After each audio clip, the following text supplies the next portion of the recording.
Hello guys, for today's video is magluluto tayo ng ginataang tilapia. Tipid tayo for today's video. Ano lang yung gastos ko, 120. Yung isang tilapia hinati ko ng 3 at yun na nga yung mga ricados niya. Ayan, makukuha ko lang yan sa labas yung tanglad. Yung tanglad di ko pa lang pakita. At ayun na nga, fried ko muna yung tilapia. Bago ko siya, tapos ayan, luto na siya. Tapos, maya-maya is magpakulo lang ako ng gata. Yung unang piga ng gata. Yan yung binili kong gata. 20 pesos lang yan. At ayun na nga. Parang hindi umabot ng 120 yung gastos ko. Tapos, nilagay ko na yung sili, tanglad, at yung sibuyas na dahon, at yung niya. At luya. Nilagyan ko pala siya ng luya. Mas gusto ko yung kasi hindi din kasi ako masyado nagkakain ng laman. Yung tilapia, yung laman ng isda. Gusto ko lang dyan is yung sabaw at yung gulay. At yun na nga, tinimplahan ko siya ng asin. Tapos medyo kiyami konti. Lang yan yung ko. At ayun na nga siya, imimix ko lang siya para matunaw naman yung mga If you had one moment in time. At ayun na nga guys, kumulo na siya at ilalagay ko na yung matigas na parte ng katawan. Matigas na parte ng pichay.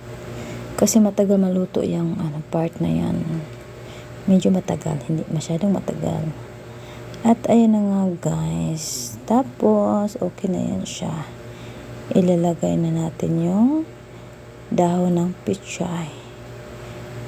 Hinati ko lang yung pichay guys kasi yung kalahati niyan sa akin yung half cook lang. Yung mga bata hindi kasi kumakain ng matigas na yung gulay. Kaya yun inuna ko yun sa kanila. Tapos ilalagay ko na yung isda. Yung natin tipid-tipid na isda. Tsaka ibubuhos ko yung unang piga. Dahil nagkamali ako kanina, yung unang kong pinakulong gata is yun yung pangalawang piga. Kaya siya maano siya, hindi parang basta ganun na yun. Yan yung unang piga ng gata, 'di ba? Creamy siya. Yan yung dapat ihuli. Binuhos ko na siya.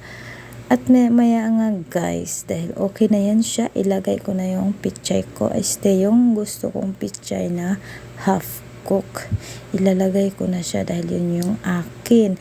Walang sayo Nicole, akin lang ang asawa ko. So yan na nga, nilagay ko na guys. At habang ako'y nabubuhay, nabaliw na. At ayun nga guys, nilagay ko na yung pichay ko. Yan lang gusto ko dyan, sabaw, at saka yung gulay.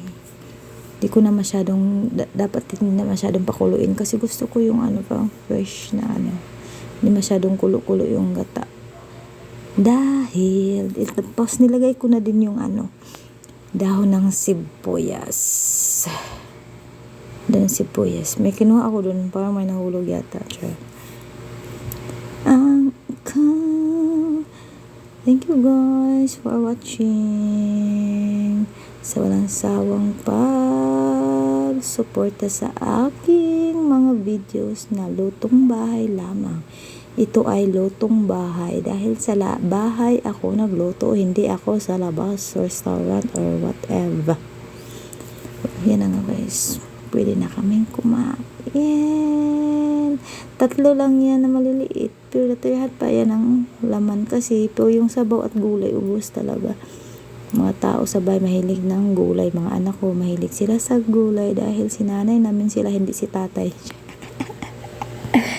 Lang yan. At ayun na nga. Salamat sa panonood na sa walang sawang pagsuporta sa aking channel. Thank you everyone. At ayun na nga, sinando ko na siya. At picture. Video. Sabi dibidi. Wala na akong masabi. Dahil tapos na ang aking pagdarusa. Ikaw pala'y isang salawahan. Bye guys. Thank you for watching. lang sa susunod.